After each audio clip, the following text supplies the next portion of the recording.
If you're listening to this and you're starting down this path as someone who is beginning, it's more important to understand, rather than specific brands and specific models, what things are actually creating the tones, so that if you are a fan of a certain player and you want to go for that kind of sound, you should look at what kind of tubes they're using in their amp and what kind of pickups they're using in their guitar. Because if you can't afford, at this point in your life, if you're 16 years old and you can't afford a Marshall and you can't afford a Les Paul, there are other ways to get that sound if you sort of look at what are the components that are making up those tones. Uh, a made in Mexico Fender these days for a few $100, $400 maybe, or something like that, and you can get it based on a Strat. Basically, you can get a Strat with a humbucker in it. You can get Strats with, single coils in them or something like that.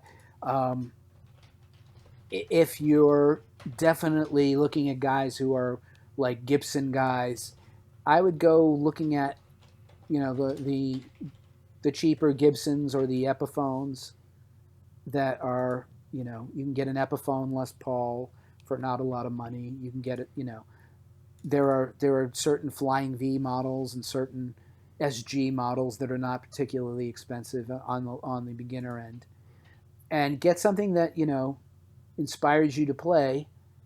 And before you get a better guitar, get a good amp. Okay. And the more affordable Fenders are basically Squires, right? Yeah, I can't speak to the quality of that so much. Yeah, I think for the most part, they're pretty good these days. That wasn't always true, but do your web research, and if everybody's complaining about the quality of a certain guitar, pay attention to that.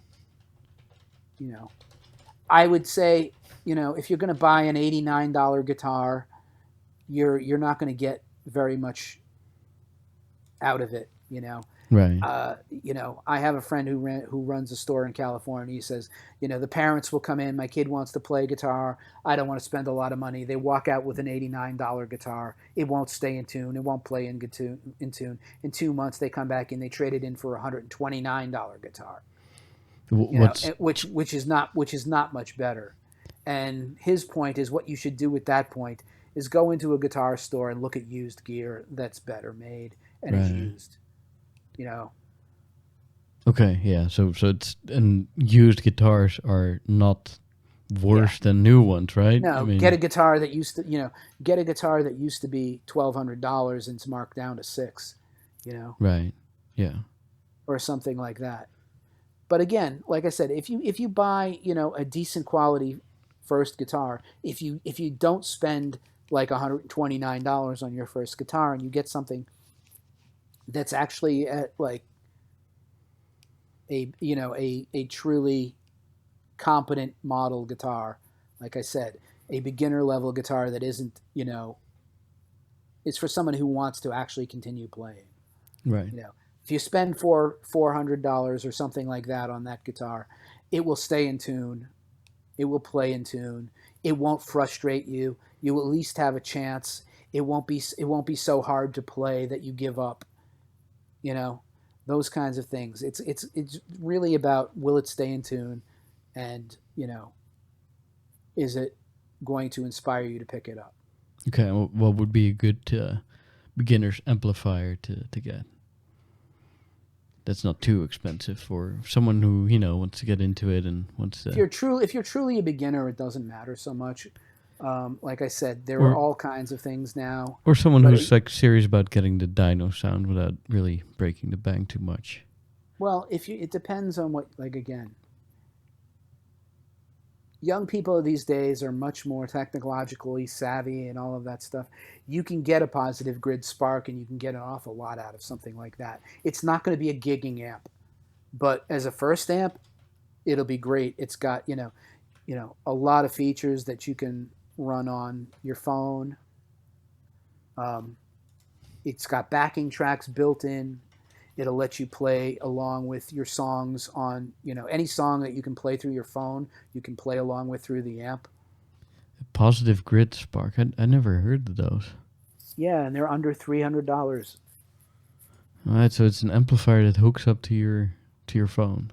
Yep. That's And you cool. can and you can have like, it's got a zillion amp models built in, and you can change that. It's got the effects built in. It's really cool for what it is, but it isn't a live gigging amp in the kind of context we're talking about. Don't you think that's kind of overwhelming though if you're just starting out? I mean, if you have I a think it would have overwhelmed my generation, but yeah, that's a good point. kids who are 16 years old, it's not going to be too much for them. They're going to love that you can run it from their phones, I think. Yeah, that's a good point. I guess I'm getting a little old too. I have one. It's fantastic. I mean, I don't use it enough because what I don't have.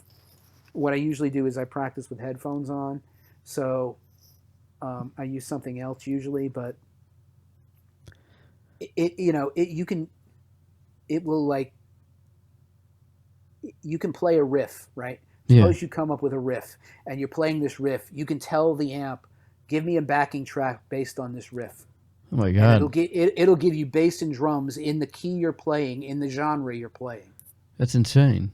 So it's like, I've got this riff in A, it goes to D, and then it goes to E. And then, you tell this thing, I want a rock backing track. And it'll give you a rock backing track once you play you play the riff into the machine. Wow. It reads it and it gives you a rock backing track or a jazz backing track or a country backing track or whatever it is. That is really cool. I want to get one of those things now. Yeah, they're amazing. I mean, it's not perfect, but this is where it's going. But again, this is not getting true dyno tone. This is an approximation of it. And for in the house, it's fine. Right. I got mine. I was able to dial up my baseline Gary Moore tone in like 5 minutes.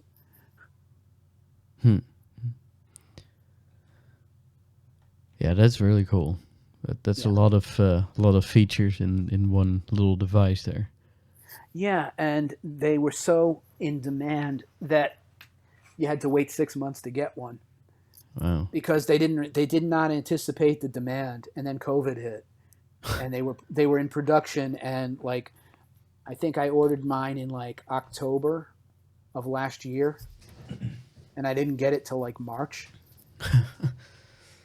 Yeah, so you may wait, but they're pretty cool, and it's got a nice 40-watt little cabinet. It's got a wood cabinet to it. The speakers are not big, but they're good.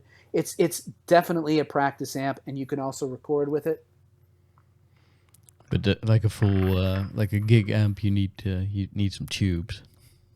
Well, it's not even that. It's just not the right kind of amp for gigging. The Right. speakers are not big enough and stuff like that. But for recording, you can take a direct line out into your computer and record with it, which for beginners is a great way to get good guitar tones recorded. If you're recording in GarageBand or something similar, you can just run out of this thing directly out into your audio interface and record. Cool. Yeah.